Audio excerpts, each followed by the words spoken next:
से ही समस्या हल नहीं हो सकती, क्योंकि ज़्यादातर लोग स्कूल में पढ़ते हैं और वहाँ वे कभी नहीं सीख पाते कि पैसा किस तरह से काम करता है। इसलिए वे पैसे के लिए काम करने में अपनी सारी जिंदगी बर्बाद कर देते हैं। मेरी शिक्षा जब शुरू हुई थी तब मैं केवल 9 साल का था और इसी कारण मेरे अमीर डैडी ने मुझे जो पाठ पढ़ाए थे वे बहुत आसान थे और सारी बातों को छोड़कर विचार किया जाए तो उन्होंने मुझे 30 सालों तक कुल 6 महत्वपूर्ण पाठ पढ़ाए। यह पुस्तक उन्हीं 6 पाठों के बारे में है और इससे भी उतना ही आसान बनाने की कोशिश की गई है जितना कि मेरे अमीर डैडी ने इन्हें मेरे लिए आसान बनाया था। यह पाठ आपके लिए जवाब की तरह नहीं लिखे गए हैं बल्कि मार्गदर्शक की तरह लिखे गए हैं, ऐसे मार्गदर्शक जो ज्यादा अमीर बनने में आपकी और आपके बच्चों की मदद करेंगे, चाहे बदलती हुई इस अनिश्चित दुनिया में कुछ भी होता रहे।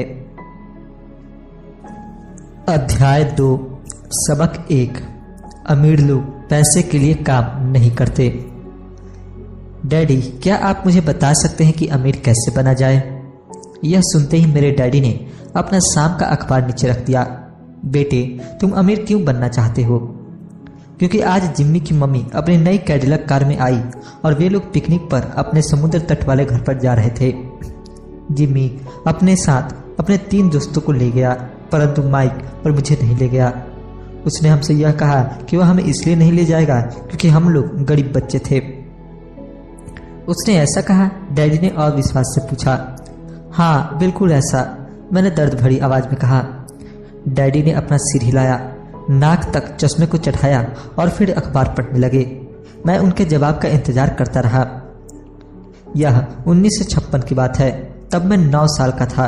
किस्मत की बात थी कि मैं उसी पब्लिक स्कूल में जाता था जिसमें अमीर लोगों के बच्चे पढ़ते थे।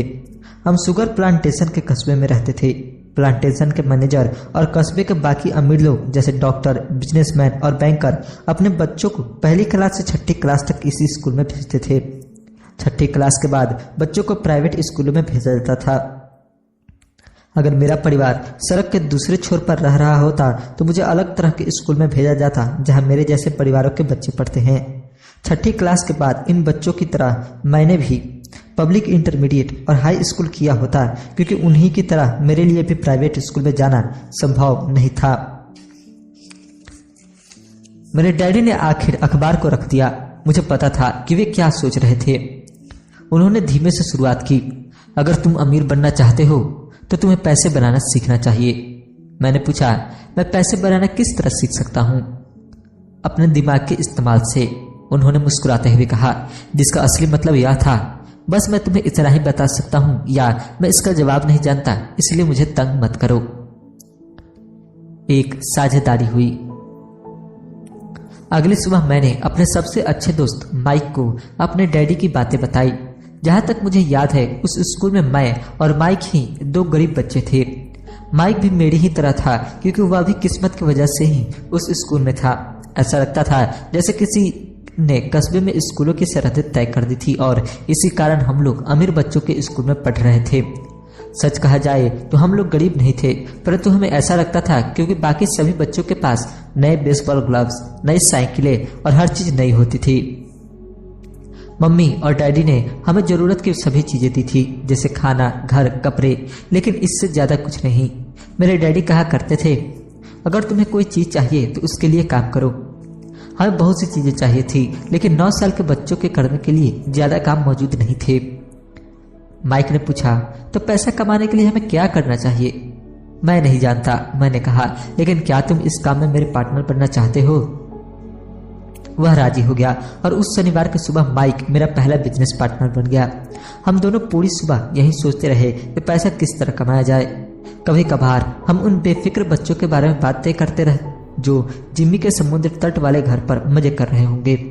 इससे थोड़ी चोट पहुंचती थी, परंतु यह चोट अच्छी थी क्योंकि इसने हमें यह सोचने के लिए प्रेरित किया कि पैसा कैसे कमाया जाए। आखिरकार उस दोपहर को हमारे दिमाग में बिजली कौंध गई।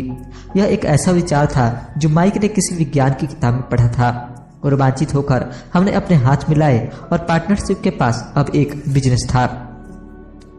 अगले कुछ हफ्तों तक मैं और माइक आसपास के इलाके में दौड़ भाग करते रहे। हम दरवाजों पर दस्तक देते थे और पड़ोसियों से कहते थे कि वे अपने इस्तेमाल किए हुए टूथपेस्ट ट्यूब हमारे लिए रख ले। हैरत से हमें देखते हुए ज्यादातर लोगों ने मुस्कुराकर हमारी बात मान ली। कुछ ने हमसे पूछा कि हमें टूथपेस्ट ट्यूब क्यों चाहिए। इसके जवाब में हमने कहा, हम आपको यह नहीं बता सकते, यह एक बिजनेस सीक्रेट है। सप्ताह गुजरते गए और मेरी माँ बहुत दुखी हो गई। अपने कच्चे माल को इकट्ठा करने के लिए हमने जो जगह चुनी थी वह उनकी वॉशिंग मशीन के ठीक पास थी, एक भूरे कार्डबोर्ड के डिब्बे में जिसमें कभी केचप की बोतलें रखा करती थी। हमारे इस्तेमाल किए हुए टूथपेस्ट के ट्यूब की संख्या बढ़ने लगी। आखिरकार एक दिन माँ के सब्र का बांध टूट गया। पड़ोसियों के मुड़े तुड़े और इस्तेमाल किए हुए टूथपेस्ट ट्यूब को देखते देखते वे ऊब गई थी। उन्होंने पूछा, तुम लोग क्या कर रहे हो? और मैं यह नहीं सुनना चाहती कि यह एक बिजनेस सीक्रेट है। इस कचरे को साफ कर दो या मैं इसे उठाकर बाहर फेंक देती हूँ। माइक और मैंने उनके हाथ पैर जोड़े और उन्हें यह बताया कि जल्द ही हमारा कच्चा माल पर्याप्त जमा हो जाएगा और फिर हम उत्पादन शुरू कर देंगे। हमने उन्हें बताया कि हम कुछ पड़ोसियों का इंतजार कर रहे थे ताकि वे अपने टूथपेस्ट के ट्यूब खत्म कर दें। माँ ने हमें 1 हफ्ते की मोहलत और दे दी। उत्पादन शुरू होने की तारीख करीब आ गई थी। दबाव बढ़ चुका था। हमारे वेयर हाउस के मालिक यानी मेरी माँ ने हमारी पहली पार्टनरशिप कंपनी को जगह खाली करने का नोटिस थमा दिया था। अब माइक का काम यह था कि वह पड़ोसियों को अपने टूथपेस्ट जल्दी खत्म करने के लिए कहे और साथ में यह भी जोड़ दे, दांत के डॉक्टरों का कहना है कि दिन में कई बार ब्रश करना चाहिए। वह उत्पादन की प्रक्रिया को ठीक ठाक करने में जुट गया। एक दिन मेरे डैडी अपने एक दोस्त के साथ कार में बैठकर पोर्च में आए और उनके आश्चर्य का ठिकाना नहीं रहा जब उन्होंने वहां 9 साल के 2 बच्चों को उत्पादन की प्रक्रिया में पूरी गति से जुटे देखा। हर जगह बारीक सफेद पाउडर बिखरा हुआ था। एक लंबी मेज पर स्कूल से लाए गए दूध के छोटे कार्टन थे और हमारे परिवार की हिबाची ग्रिल लाल दहकते कोयलों के साथ अधिकतम गर्मी पर चल रही थी। डैडी सावधानी से चलकर हमारे करीब आए। क्योंकि हमारे उत्पादन की प्रक्रिया ने पोर्च पर कब्जा कर लिया था, इसलिए उन्हें कार बाहर ही खड़ी करनी पड़ी। जब वे और उनके दोस्त पास आए तो उन्होंने कोयले के ऊपर रखा एक स्टील का बर्तन देखा जिसमें टूथपेस्ट के ट्यूब पिघल रहे थे। उन दिनों टूथपेस्ट प्लास्टिक के ट्यूब में नहीं आते थे।